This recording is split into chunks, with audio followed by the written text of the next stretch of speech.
Unang mga kronika, ika-28 hanggang ika-29 na kabanata.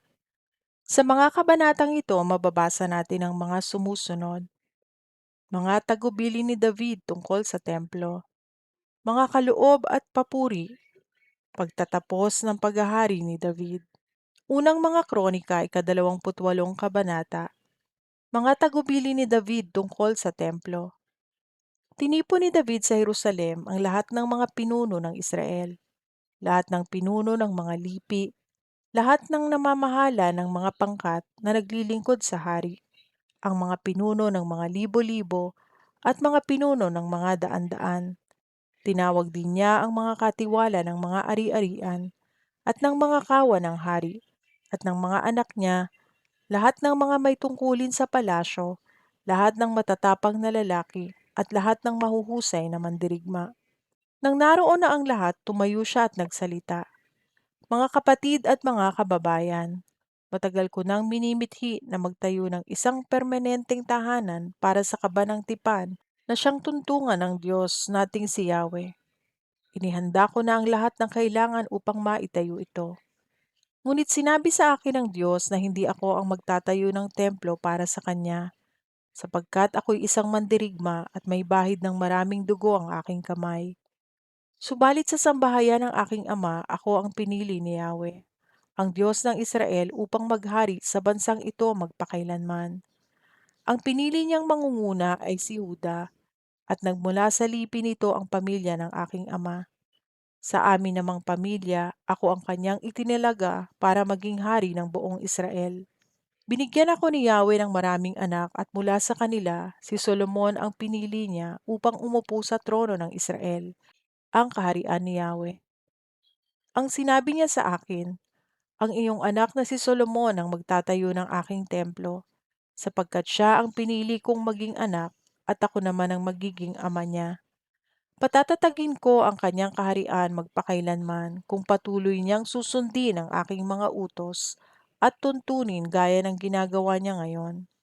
Kaya nga sa harapan ng buong Israel na bayan ni Yahweh at ng Diyos na ngayon nakikinig, inaatasan ko kayo na sundin ninyong mabuti ang kautusan ng Diyos ninyong si Yahweh upang manatiling sa inyo ang masaganang lupaing ito at maipapamana naman ninyo sa inyong mga salinlahi magpakailanman.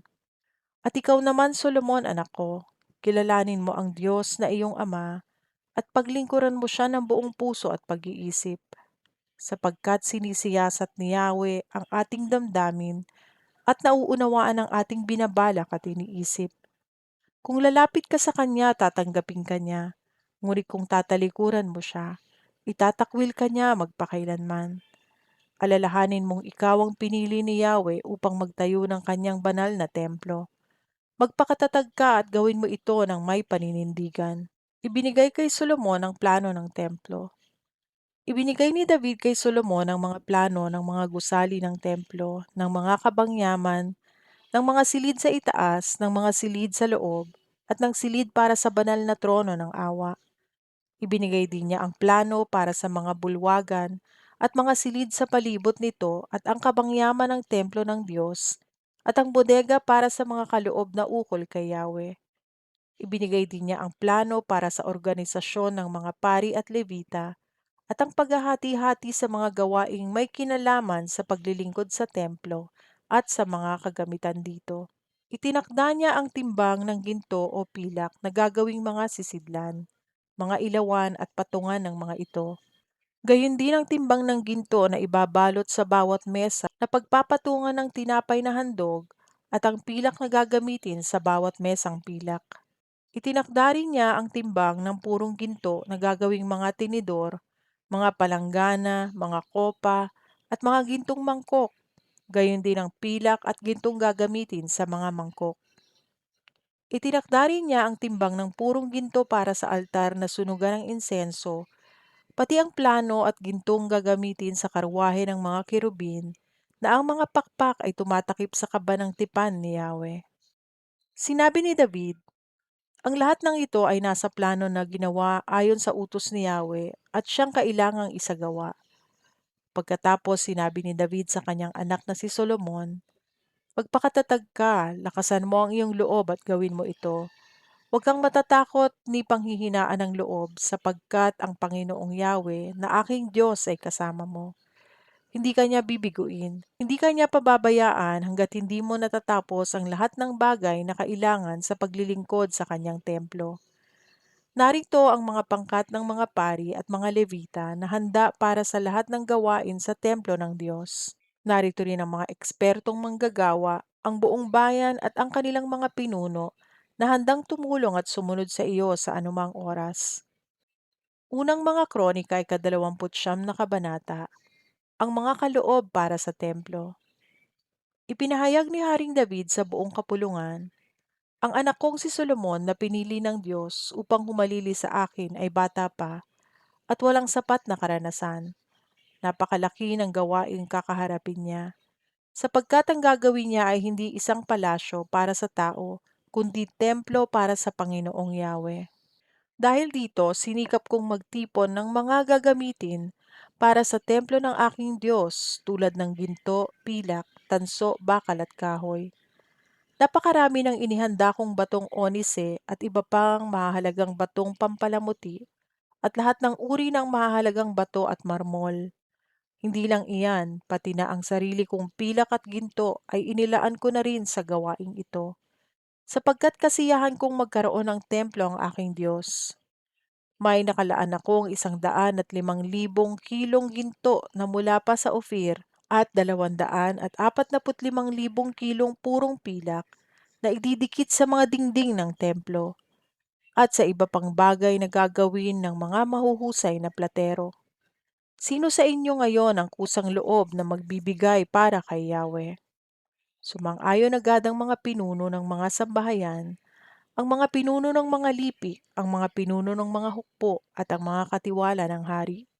Kusang loob silang nagbigay at ang natipon para sa gagawing templo ay 175,000 kilong ginto, 350,000 kilong pilak, 630,000 kilong tanso, at 3,500,000 kilong bakal. Ipinagkaloob nila ang kanilang mahahalagang bato sa kabangyaman ng templo ni Yahweh na nasa pamamahala ni Jehiel na mula sa angkan ni Gershon. Masayang-masaya ang mga tao sa kanilang mga kusang loob na panghandog kay Yahweh. At labis din itong ikinatuwa ni Haring David. Pinuri ni David si Yahweh. Sa harapan ng mga tao ay tuwang-tuwa si David na nagpuri kay Yahweh. Sinabi niya, purihin kayo magpakailanman, Yahweh, ang Diyos ni Israel na aming Ama. Sa inyo ang kadakilaan, ang kapangyarihan, ang karangalan at ang pagtatagumpay, sapagkat inyo ang lahat ng nasa langit at nasa lupa. Sa inyo ang kaharian at kayo ang dakila sa lahat. Sa inyo'y nagmumula ang kayamanan at ang karangalan at kayo ang nagahari sa lahat. Taglay ninyo ang kapangyarihan at kadakilaan, at kayo ang nagbibigay ng lakas at kapangyarihan sa lahat. Pinasasalamatan namin kayo, O Diyos, at pinupuri ang inyong maluwalhating pangalan. Ngunit sino ako at ang bayang ito? Buong puso kaming nagkakaloob sapagkat ang lahat ng ito ay galing sa inyo at ibinabalik lamang namin. Tulad ng aming mga ninuno, kami nga'y mga dayuhan at naglalakbay lamang. Ang buhay namin sa daigdig na ito ay parang anino at pansamantala lamang. O Yahweh na aming Diyos, ang lahat ng kayamanang ito na aming ibinigay para ipagpagawa ng inyong tahanan ay sa inyo rin nagmula. Alam kong sinasaliksik ninyo ang puso ng bawat tao at natutuwa kayo sa mga matuwid. O Diyos, buong puso kong ipinagkakaloob sa inyo ang lahat ng ito. Nasaksihan ko rin ang buong puso at may kagalakang pagkakaloob ng inyong bayan na narito ngayon. Yahweh, Diyos ni na Abraham, Isaac at Jacob na aming mga ninuno. Panatilihin ninyo sa isipan ng inyong bayan ang mga layuning ito at akayin ninyo silang palapit sa inyo. Tulungan ninyo ang anak kong si Solomon na maging tapat sa pagsunod sa inyong mga utos at tuntunin upang maitayo niya ang templong aking pinaghandaan.